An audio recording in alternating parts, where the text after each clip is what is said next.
Olá, bom dia a todos. Aqui quem fala é Márcio Gianotto, médico cardiologista do setor de arritmia e eletrofisiologia da Universidade Federal de São Paulo.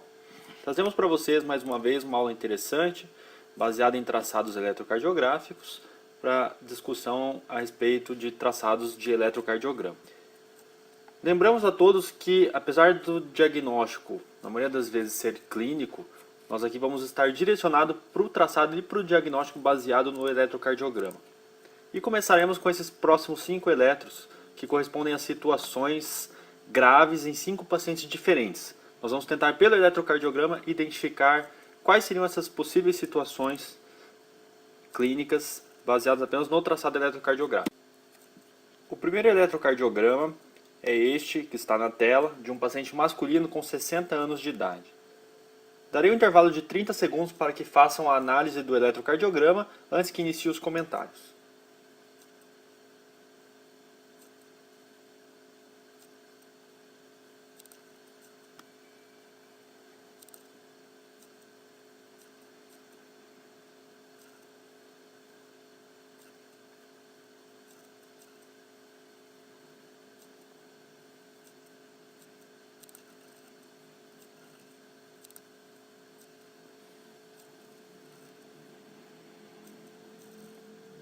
No eletrocardiograma em questão, podemos observar claramente um alargamento, um ritmo sinusal com alargamento importante do intervalo PR, associado a isso um complexo QRS extremamente alargado, que não configura nenhum distúrbio de condução específico, como bloqueio do ramo esquerdo ou ramo direito, apenas um alargamento do QRS, associado a onda T extremamente apiculada.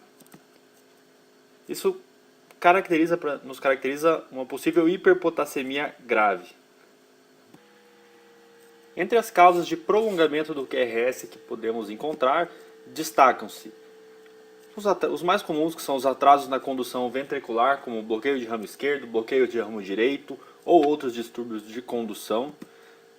As causas extrínsecas, que seriam a hiperpotassemia, representada pelo eletro que demonstramos anteriormente, o uso de antiarrítmicos de classe 1, entre elas a flecainida, propafenona, quinidina, procainamida, entre outros. O uso de antidepressivos tricíclicos e a intoxicação pelos antidepressivos tricíclicos principalmente, ou alguns fenotiazínicos como a clorpromazina, que é um ampliquitil. Ou o próprio ritmo ventricular, que nesses casos também é uma causa de um ritmo aí com QRS alargado, não de ritmo sinusal. Ou mesmo aí um ritmo ventricular desencadeado pelo marcapassamento ventricular também pode ser uma causa de prolongamento do QRS. Ou a própria pré-excitação ventricular, observada quando nós temos uma via acessória atrioventricular, como na síndrome de Wolff-Parkinson-White.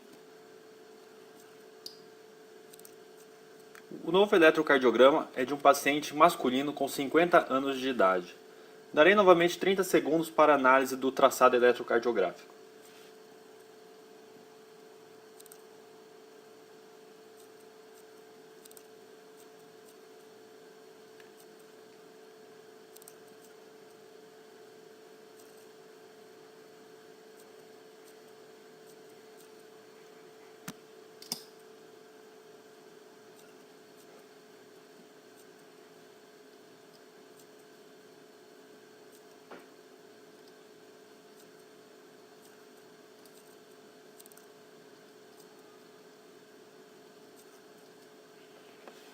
O que nos chama atenção de cara nesse eletrocardiograma é que observamos um supradesnivelamento do segmento ST nas paredes laterais de D1 e AVL e em toda a parede anterior, no de V1 AV6. Associado a isso, temos aí uma imagem de infradesnivelamento do segmento ST nas derivações inferiores, principalmente D3 e AVF. Com isso, associado a uma análise do início do complexo QRS, já observando um aparecimento de uma onda Q, mais visível principalmente de V4 a V6, podemos chegar ao diagnóstico de uma fase hiperaguda de um infarto agudo do miocárdio anterior extenso. Podemos observar claramente que a onda Q, que são as áreas de necrose, estão começando a se formar e o supra de ST extremamente elevado com imagem em espelho na parede inferior. Lembrando que não só o infarto agudo do miocárdio pode causar supradesenvolvimento do ST, como também outras causas. Entre elas, podemos ter a angina de Prinzmetal, que seria a angina vasoespástica, quer dizer, o paciente não está infartando, mas não deixa de ser uma isquemia miocárdica transmural, que também leva ao supradesenvolvimento do segmento ST no território atingido. Pacientes que já tiveram infarto agudo do miocárdio, geralmente infartos anteriores extensos, que evoluem ou vão evoluir com aneurisma ventricular esquerdo, podem manter o supradesenvolvimento do ST mesmo após a fase aguda do infarto, o que também pode ser um fator confundidor em pacientes com infarto agudo do miocárdio. Pacientes com pericardite aguda também são pacientes com supradesenvolvimento do segmento ST, lembrando que no caso de pericardite aguda, geralmente você não tem um supra de ST apenas localizado em uma parede, mas sim difuso em todas as derivações, podendo ter também associado o infradesenvolvimento do segmento PR, e a dor torácica, que geralmente costuma ser uma dor ventilatória, associada a outros sintomas, e um pouco diferente da dor do infarto agudo do miocárdio. Pacientes assintomáticos ou sintomáticos, mas que o eletro seja apenas uma repolarização precoce, muito comum em pacientes jovens, principalmente afro-americanos, também é uma causa de supradesenvolvimento do segmento ST que deve ser lembrada na análise eletrocardiográfica. Pacientes com hipertrofia do ventrículo esquerdo ou distúrbios de condução, como bloqueio do ramo esquerdo e ramo direito, também podem ter alterações do segmento ST. Pacientes que já tiveram, ou mesmo na fase aguda de um processo de miocardite, também podem evoluir com alterações do segmento ST, e isso deve ser lembrado como diagnóstico diferencial.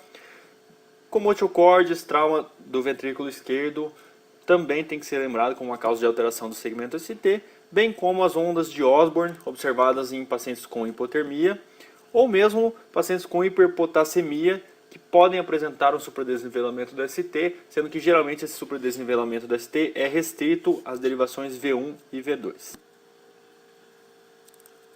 Este novo traçado é de um paciente masculino com 68 anos de idade. Darei novamente 30 segundos para análise eletrocardiográfica.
O traçado em questão é de um ritmo taquicárdico com QRS alargado, onde não podemos visualizar ondas P's, e também, a princípio, um ritmo regular. Aqui já temos o objetivo de diferenciar entre uma taquicardia supraventricular, conduzida com aberrância, ou uma taquicardia ventricular. Neste caso, nós podemos observar claramente que esse complexo QRS tem um ritmo regular com morfologia de bloqueio de ramo direito. Nós não conseguimos observar ondas P's dissociadas desse complexo QRS, o que por si só já falaria a favor de taquicardia ventricular. Tampouco conseguimos visualizar complexos de fusão, o que também falaria a favor de taquicardia ventricular. Entretanto, observamos que o complexo QRS tem uma morfologia de bloqueio de ramo direito, cuja duração supera os 140 milissegundos, o que fala a favor de taquicardia ventricular. Além disso, na derivação V1 com morfologia de bloqueio de ramo direito, temos uma onda R pura, o que também fala a favor de taquicardia ventricular, e um eixo desviado para a porção superior direita, o que também é um desvio extremo do eixo do QRS, que também fala a favor de taquicardia ventricular. Portanto, nós temos aqui o diagnóstico de uma taquicardia ventricular monomórfica, porque todos os complexos QRS têm a mesma morfologia, e sustentada. Lembrando que a definição de sustentada é aquela taquicardia ventricular com instabilidade hemodinâmica ou aquela sem instabilidade hemodinâmica que dura pelo menos 30 segundos.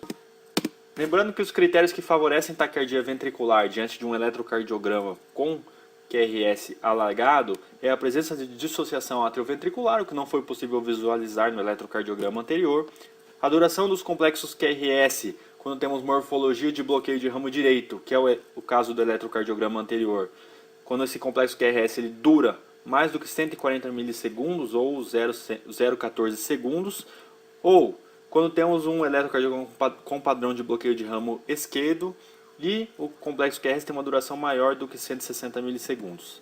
Também, baseados nos formatos do complexo QRS nas derivações precordiais, favorecem TV quando nós temos um eletro com padrão de bloqueio de ramo direito que não mantém aquele padrão clássico de R', SR', ou um paciente com padrão de bloqueio de ramo esquerdo, cuja duração de R em V1 ou V2 supera os 40 milissegundos ou 0,04 segundos. Ou quando temos um padrão de bloqueio de ramo esquerdo, cujo a derivação V6 nós temos um complexo QR em V6, e não aquele padrão clássico de bloqueio de ramo esquerdo. Aqui, nesse eletro seguinte, temos mais uma vez uma causa potencialmente grave, que nós vamos tentar analisar baseados no traçado eletrocardiográfico, de uma mulher de 75 anos. Darei para vocês mais 30 segundos para análise deste traçado antes de iniciar os comentários.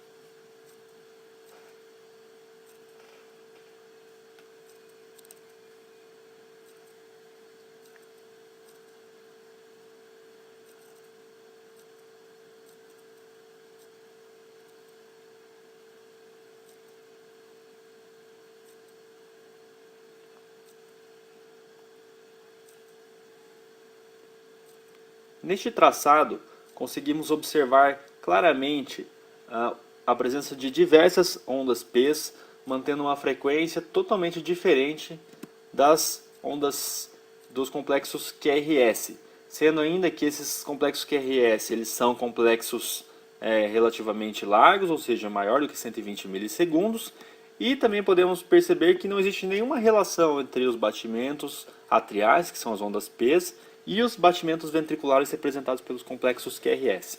Em alguns momentos podemos perceber inclusive que as ondas P elas entram e saem dos complexos QRS, configurando assim o diagnóstico de um ritmo sinusal atrial associado a um bloqueio atrioventricular total ou bloqueio atrioventricular de terceiro grau com ritmo de escape ventricular.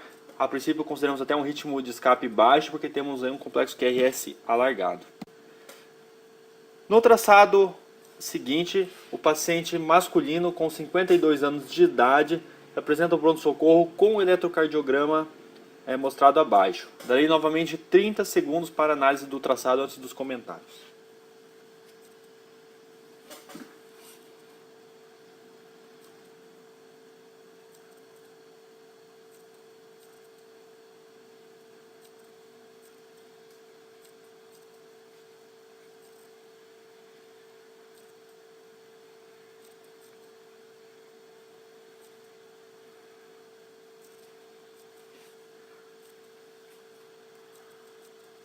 Neste traçado, observamos que o paciente mantém um ritmo sinusal, taquicárdico com uma frequência acima de 100, e o que mais chama atenção, se olharmos esse eletrocardiograma até um pouco de longe, ou se olhando ele como um todo, nós podemos observar claramente uma alternância entre os complexos QRS.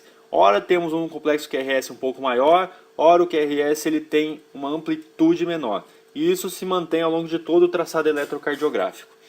Essa alternância elétrica principalmente quando associado a um ataque cardíaco sinusal, ela fala a favor, né, de um derrame pericárdico. Então você tem o que nós chamamos de swinging heart, o coração ele fica como se fosse boiando dentro do saco pericárdico, que está cheio de líquido, e conforme ele bate, ele vai mudando a sua posição dentro do saco pericárdico, afastando-se ou aproximando-se dos eletrodos, e por isso nós temos essa alternância elétrica batimento a batimento. Esse eletrocardiográfico é um traçado muito sugestivo de derrame pericárdico. Lembrando que a presença de QRS de baixa voltagem no eletrocardiograma também sugere derrame pericárdico, não só a alternância elétrica, mas além de derrame pericárdico, nós temos outras causas que podem causar QRS com baixa voltagem. Entre elas, o artefato, quer dizer, você tem um paciente em que na hora de fazer o eletrocardiograma foi optado por uma amplitude menor, que seria N por 2, N seria o tamanho normal que nós usamos de amplitude para os traçados eletrocardiográficos, e nós podemos, eventualmente, alguém diminuir o ganho no aparelho, nós temos um ganho de N dividido por 2, seria a metade do ganho usual, e aí nós teríamos um complexo QRS de baixa voltagem, que não seria patológico, mas sim gerado pela má configuração do aparelho de eletrocardiograma. Pacientes com doença de Addison também podem apresentar QRS de baixa voltagem. Pacientes anasarcados, porque você acaba aumentando a distância e a impedância entre o coração e os eletrodos que estão posicionados ao redor da caixa torácica. Pacientes com doenças infiltrativas cardíacas, como amiloidose ou neoplasia.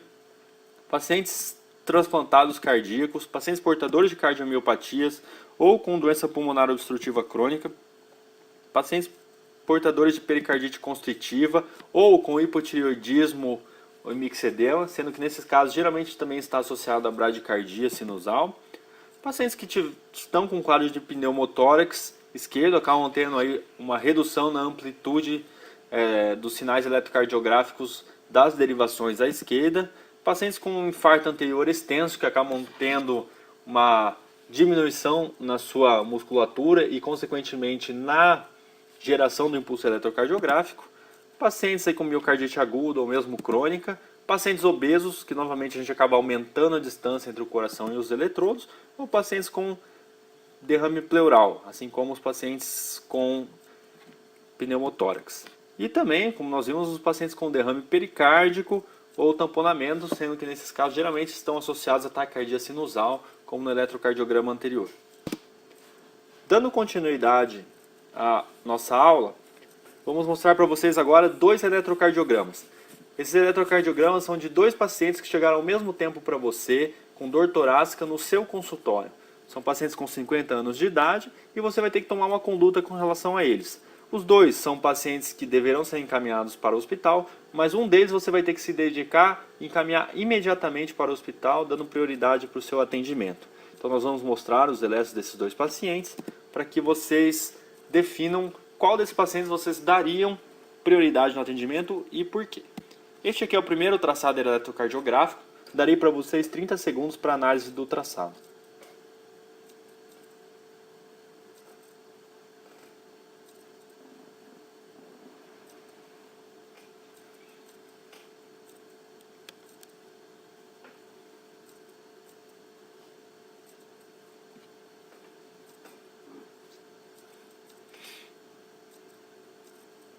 Agora vamos passar para o segundo traçado, que seria o segundo paciente com o mesmo quadro de dor torácica, 50 anos de idade.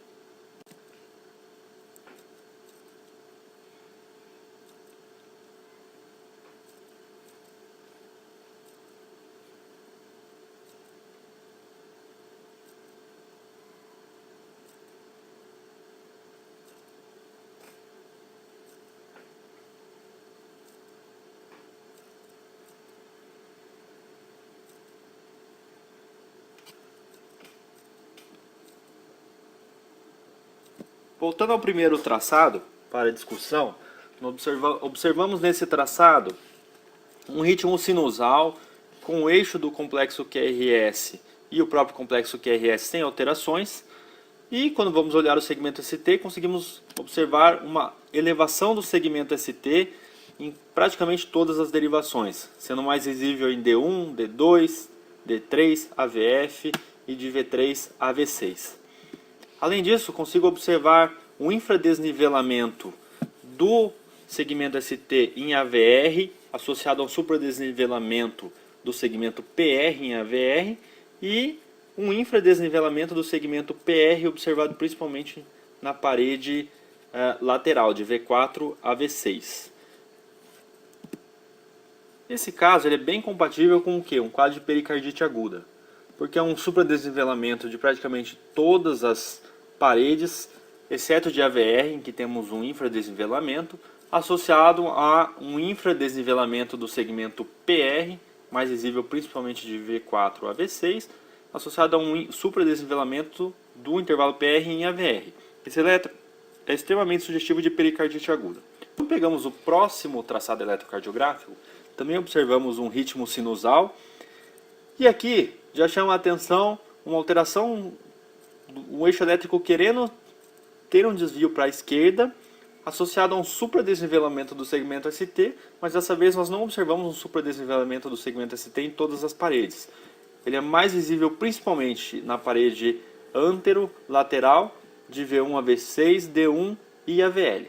Associado a isso, quando nós temos um supradesnivelamento localizado em alguma parede, nesse caso a parede antero-lateral, nós geralmente, quando isso é decorrente de uma isquemia e não de uma repolarização precoce ou alguma outra causa, geralmente nós conseguimos ver um infradesnivelamento na parede oposta, como se fosse uma imagem em espelho.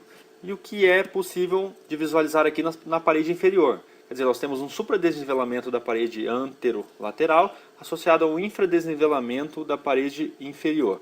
Então, esse eletrocardiograma fala muito a favor de um infarto agudo do miocárdio. Nós já podemos observar que de V1 a V3, nós já temos uma amputação da onda R, ou seja, a onda R já não está progredindo tanto, provavelmente porque ali já está começando a ter necrose de parede. Então, a princípio é um infarto agudo do miocárdio anterior, com componente lateral, não muito importante, e esse paciente é o que deve ser priorizado para encaminhamento para o pronto-socorro e atendimento emergencial. Aqui nós trazemos um novo eletrocardiograma, é mais até uma pegadinha, é porque essa paciente a seguir, uma saudável paciente, nós sabemos que é uma paciente saudável, por que ela está chorando? E aqui nós trazemos o eletrocardiograma para vocês. Darei aí 15 segundos para análise do traçado.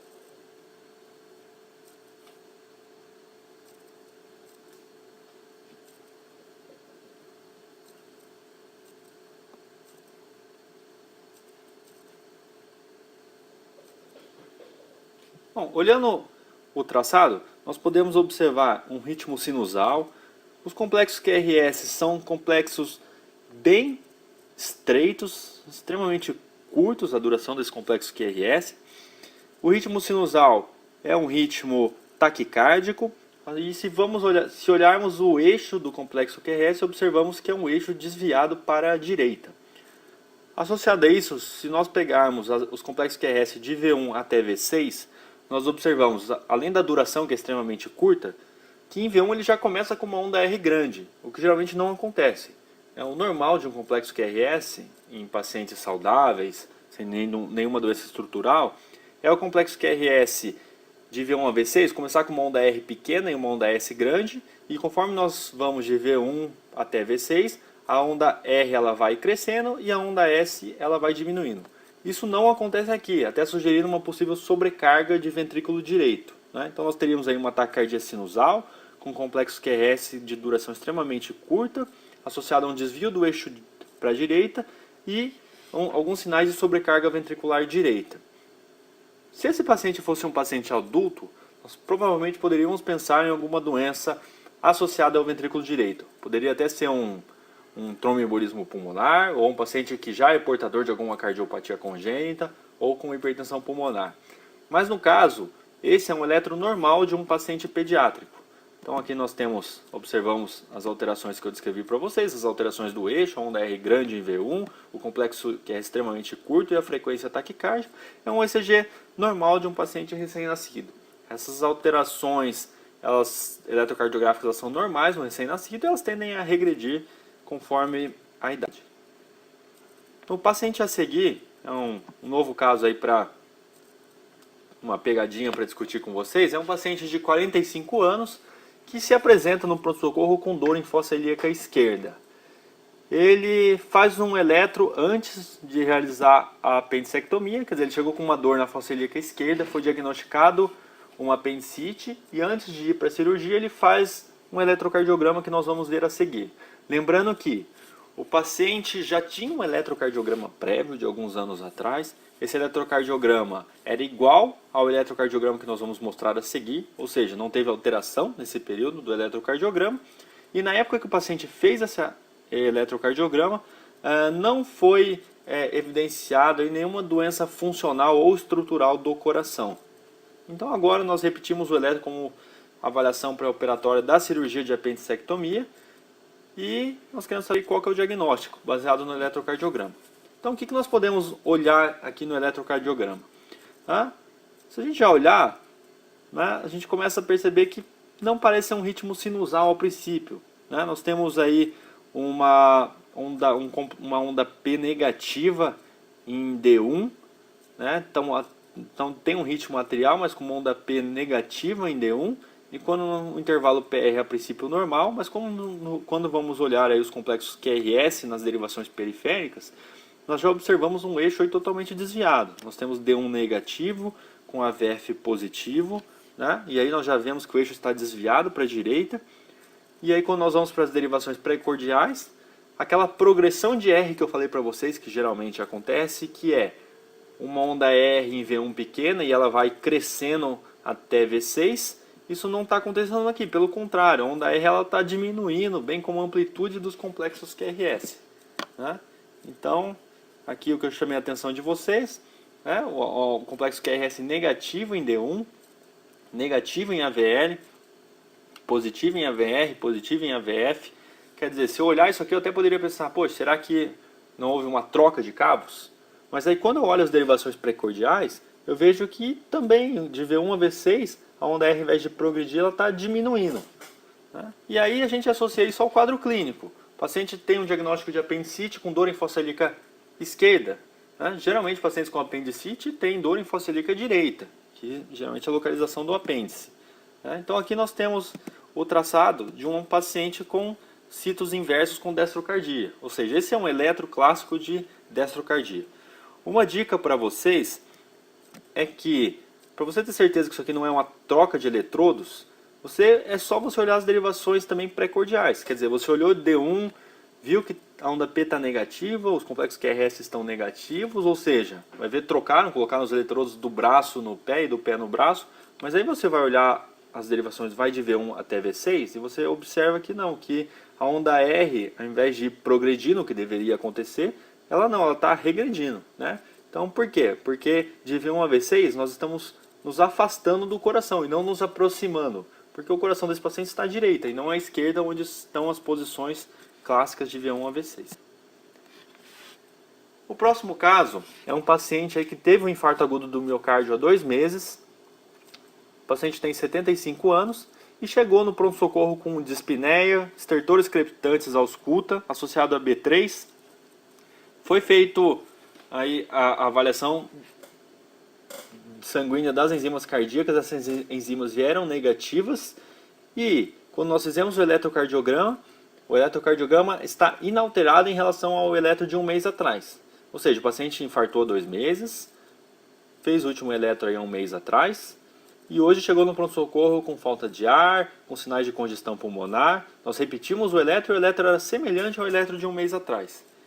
E o que está acontecendo? Vamos dar uma olhada no eletro. Bom, vou deixar aí mais 20 segundos para vocês analisarem o eletrocardiograma do paciente.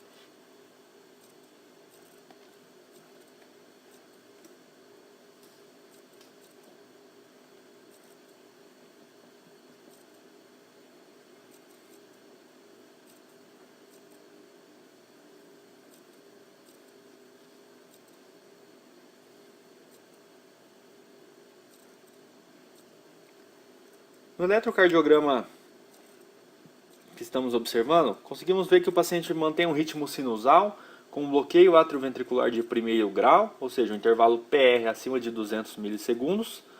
E quando vamos olhar os complexos QRS, o que nós podemos observar?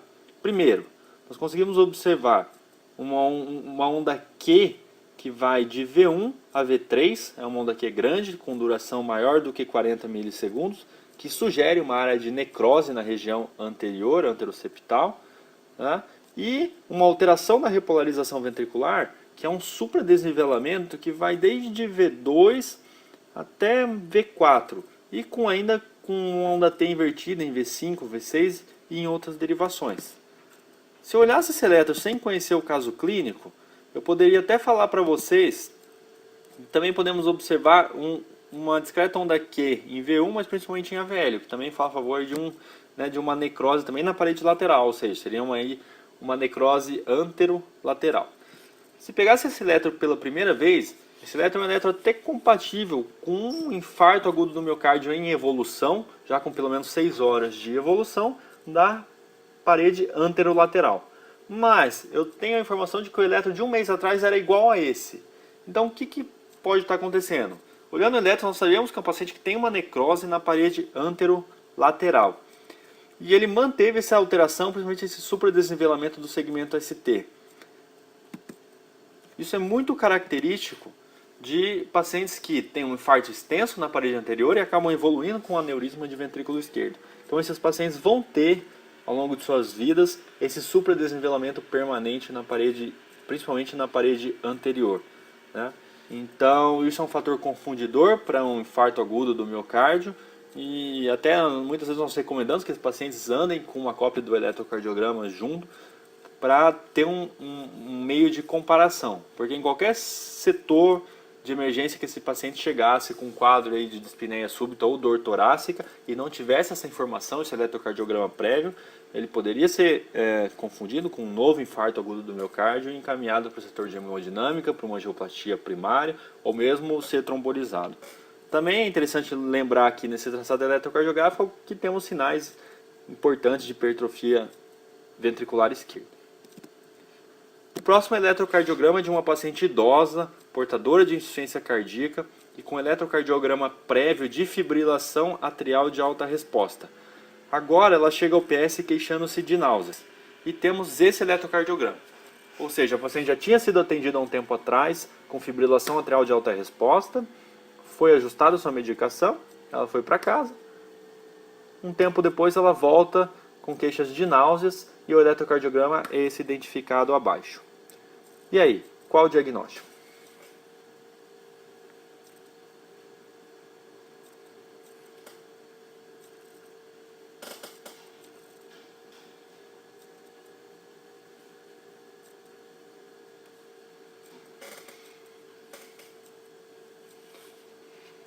Olhando o eletrocardiograma em questão, o que chama a atenção é que, primeiro, que nós não conseguimos visualizar onda P. E aí nós vamos olhar os complexos QRS e observamos que, apesar de bradicárdica, né, ou seja, nós temos aí um ritmo bradicárdico, ele permanece irregular. Então, fala bem a favor aí de um ritmo de fibrilação atrial, mas agora, ao invés de alta resposta, ela está com baixa resposta ventricular. Associado a isso, a paciente vem apresentando náuseas. Por que isso está acontecendo? Se vocês olharem a repolarização ventricular, nós percebemos essa alteração do segmento ST, observado em todas as derivações, principalmente aí se vocês forem olhar em D2, em D1, ou de V3 até V6, como se fosse um sinal que a gente chama de sinal da colher. Esse sinal, ele é um sinal não é um sinal de intoxicação digitálica, não é um sinal de impregnação digitálica. Mas quando a gente associa a isso o fato da mulher estar com náuseas e apresentando uma fibrilação atrial com baixa resposta ventricular, nós temos que suspeitar que essa paciente esteja sendo vítima de uma intoxicação digitálica. Tá? Então aí nós temos uma fibrilação atrial com resposta ventricular lentificada, associada a alterações do ST compatíveis com intoxicação digitálica ou isquemia. Né? Na verdade, essas alterações do segmento ST elas são compatíveis com impregnação digitálica, mas quando associado ao quadro de náuseas e de fibrilação atrial com baixa resposta, nós temos que pensar em impregnação digitálica. Essas alterações, é lógico, não permitem excluir isquemia, mas pelo quadro clínico nós podemos crer que seja secundárias a uma intoxicação digitálica. Lembrando que Quando o paciente sofre uma intoxicação digitálica, ele pode ter diversas arritmias, desde taquiarritmias até bradiarritmias. Alguns exemplos de arritmias que podem acontecer, né, entre as bradicardias são desde bradicardia sinusal até bloqueio sinoatrial, ou o paciente acaba tendo aí uma bradicardia sinusal tão extrema que acaba evoluindo com ritmo de escape juncional, ou bloqueios atrioventriculares, que vão desde BAV de primeiro até BAVT, né? Ou entre as taquicardias o paciente pode evoluir com taquicardia juncional, taquicardia atrial com bloqueio AV variável, ou mesmo ter um aumento aí no número de batimentos ectópicos ventriculares, né? Desde batimentos ectópicos isolados, como extrasístoles ventriculares, até taquicardia ventricular, ou mesmo fibrilação ventricular e óbito.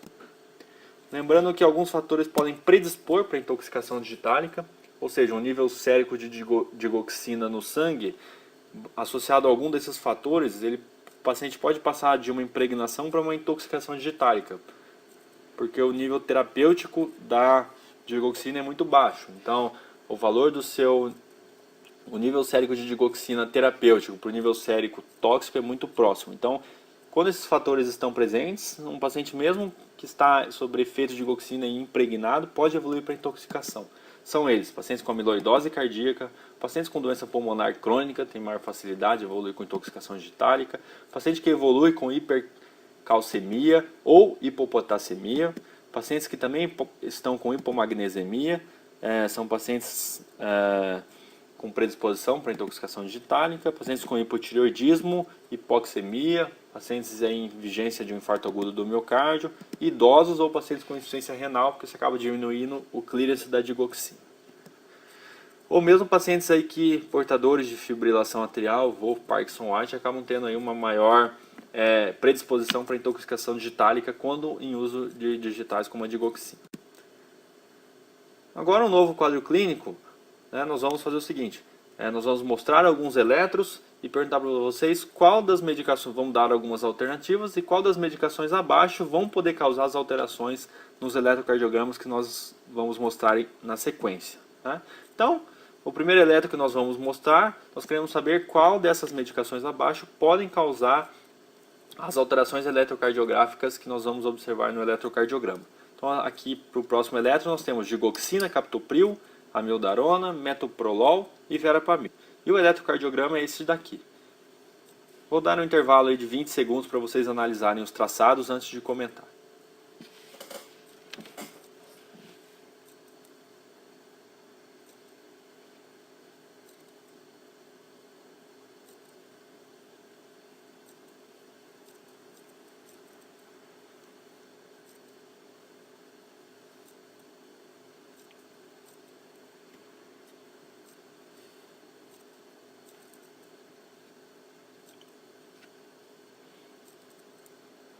Neste traçado nós temos apenas algumas derivações precordiais, V2, V3, V5 e V6, e podemos observar que a princípio é um ritmo sinusal, nós temos uma onda P precedendo cada complexo QRS, o intervalo PR em si parece estar normal, não consigo observar nenhuma alteração que chame a atenção com relação ao complexo QRS em si, e quando vamos observar a repolarização ventricular, nós observamos que o segmento aí QT, que vai do começo do QRS até o final da onda T, ele está extremamente alargado, Então nós temos aqui a avaliação do intervalo QT.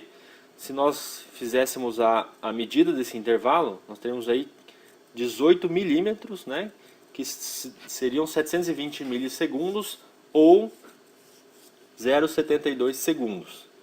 O normal é em torno aí de 650 até 670 em mulheres, a gente acaba aceitando dependendo do caso. Lembrando que intervalos QT extremamente largos são aqueles acima de 500 milissegundos.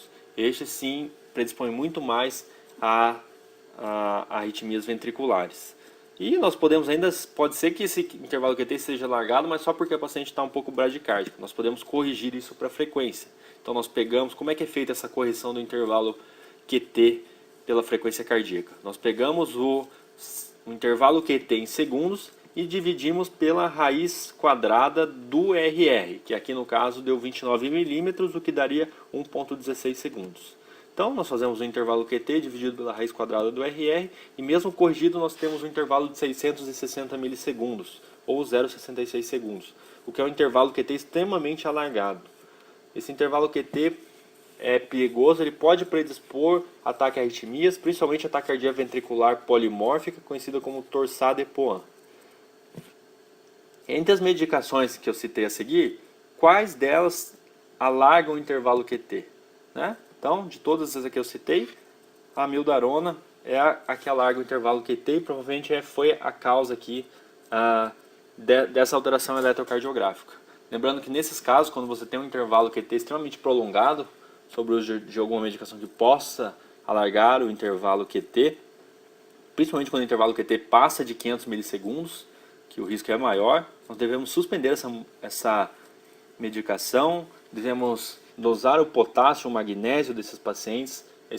O nível sérico do potássio e do magnésio ele deve ser elevado, nós devemos deixar os níveis séricos desses eletrólitos no limite superior da normalidade, porque a hipopotassemia e a hipomagnesemia podem predispor ainda mais às taquiarritmias ventriculares.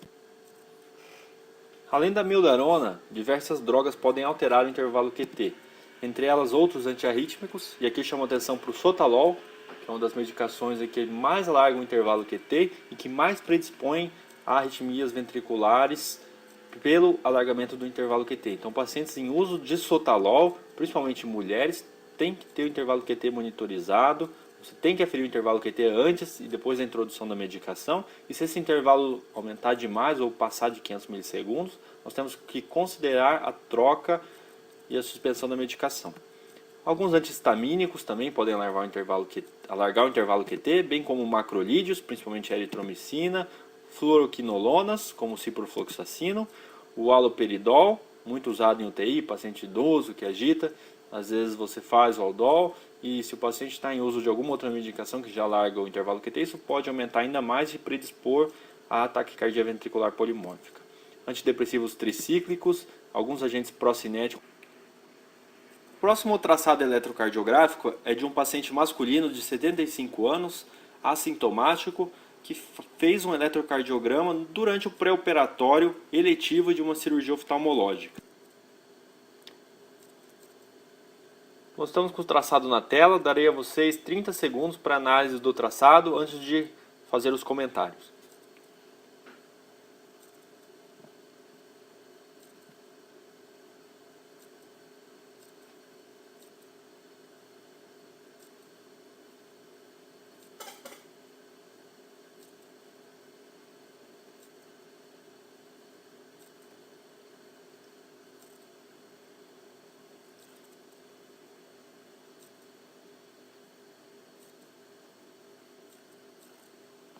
Avaliando o traçado, observamos que o paciente é um paciente em ritmo sinusal, e quando vamos observar os complexos, o intervalo PR a princípio limítrofe, normal, 180 a 200 milissegundos, e quando vamos analisar os complexos QRS, observamos na parede inferior, né, em D3 em AVF, um QS, ou seja, não tem onda R na parede em D3 em AVF, e tem uma onda Q com um pequeno complexo QRS em D2. Sugerindo aí um possível infarto antigo em parede inferior. Quando a gente vai para as derivações de V1 até V6, nós observamos em V2 principalmente, você tem em V1 um complexo de baixa amplitude e logo em V2 uma onda R grande com ausência de onda S. Provavelmente aqui nós estamos vendo nada mais nada menos que como se fosse um QS, mas é a imagem em espelho desse QS da parede posterior, né? Então a gente já está vendo uma área de cicatriz da parede posterior, né, um QS que é visto como um R puro em V2, que seria também uma área de infarto prévio na parede posterior. E quando a gente olha a parede lateral V5 e V6 principalmente, além de ter essa Qzinha patológica em V6, a gente observa uma diminuição da amplitude dos complexos QRS, o que também fala a favor de uma área de necrose nessa região. Então esse paciente, apesar de assintomático, é um paciente que provavelmente já teve um infarto transmural anterior, que pegou toda a parede aí inferior e um componente da região aí posterolateral também. Então, nós podemos definir como um infarto agudo do miocárdio antigo em parede ínfero posterolateral. Os próximos 3 eletrocardiogramas são traçados de pacientes com síncopes a esclarecer. Baseados no traçado, vamos tentar identificar as possíveis causas dessas síncopes. O primeiro eletrocardiograma é de uma paciente com 21 anos, com uma história de síncope a esclarecer, apresentando eletrólitos normais e uma paciente que não faz uso de nenhuma medicação. Quando a gente olha o traçado, observamos um ritmo sinusal, com uma condução atrioventricular normal. O ângulo e os complexos QRS estão normais, mas quando a gente olha a repolarização ventricular, podemos observar claramente um alargamento importante do intervalo QT. Uma sugestão, quando bate o olho no eletrocardiograma, definir se o intervalo QT está alargado ou não, e isso é válido principalmente para frequências em torno de 60 batimentos por minuto, é você olhar entre os dois complexos QRS, escolhe dois complexos QRS, divide esse intervalo pela metade. Se a onda T ela estiver ultrapassando a metade entre esses dois intervalos QRS, é extremamente sugestivo de que o intervalo QT esteja prolongado. Mas é lógico que nós só podemos definir isso com certeza fazendo realmente o cálculo. Lembrando que o intervalo QT é do início do complexo QRS, da onda Q até o final da onda T, e a gente tem que corrigir isso para a frequência. Ou seja, nós pegamos o intervalo QT em segundos e dividimos pela raiz do intervalo RR em segundos também. Então aqui nós temos uma paciente com uma síncope, provavelmente é uma paciente com uma síndrome do QT longo, já que ela não tem nenhum fator associado. Pode até ser uma síndrome do QT longo congênito, já que ela não usa medicação ou está com alteração hidroeletrolítica, para justificar uma síndrome do QT longo adquirido. E ela pode estar sincopando por ter apresentado taquicardia ventricular polimórfica pela torsade EPOA recorrentes. O segundo eletrocardiograma é de um paciente com 37 anos com história de síncope. Quando a gente olha esse eletrocardiograma, nós observamos que os complexos QRS estão irregulares, com morfologias diversas, e a princípio não é possível visualizar onda P. Se a gente olhar o traçado, você percebe que ora você tem complexos QRS extremamente alargados, ora complexos QRS um pouco alargados, e ora complexos QRS quase que normais. Eles vêm alternando nesse ritmo. Esse eletrocardiograma, na verdade, nada mais é do que um paciente com doença, síndrome de pré-excitação, um paciente que tem pré-excitação ventricular, ou seja, ele tem uma via acessória atrioventricular e desenvolveu uma fibrilação atrial. Então, ora, o impulso gerado nos átrios é conduzido pelo sistema normal de condução, e a gente tem complexos QRS estreitos, normais. Ora, esse impulso acaba sendo conduzido exclusivamente pela via acessória, e aí a gente tem um complexo QRS extremamente alargado. E ora, a gente tem uma condução mista entre a via acessória e o nó atrioventricular. E a gente acaba tendo um complexo QRS um pouco alargado, e compatível com fibrilação atrial pelo ritmo irregular. Então, esse paciente provavelmente ele acaba com pacientes que têm síndrome de pré-excitação, Wolff-Parkinson-White, eles acabam tendo uma predisposição maior a desenvolver fibrilação atrial. Na maioria das vezes, você tratando a via acessória, tratando o Wolff, você acaba diminuindo o número de episódios de fibrilação atrial. E esses pacientes, quando desenvolvem fibrilação atrial, eles acabam fazendo frequências ventriculares muito altas, porque mesmo o nó atrioventricular segurando o estímulo atrial, esse estímulo acaba passando pela via acessória e acaba conduzindo aí com um batimento ventricular muito rápido. Então, muitas vezes causando síncope, instabilidade hemodinâmica, e se não tratado pode levar inclusive ao óbito.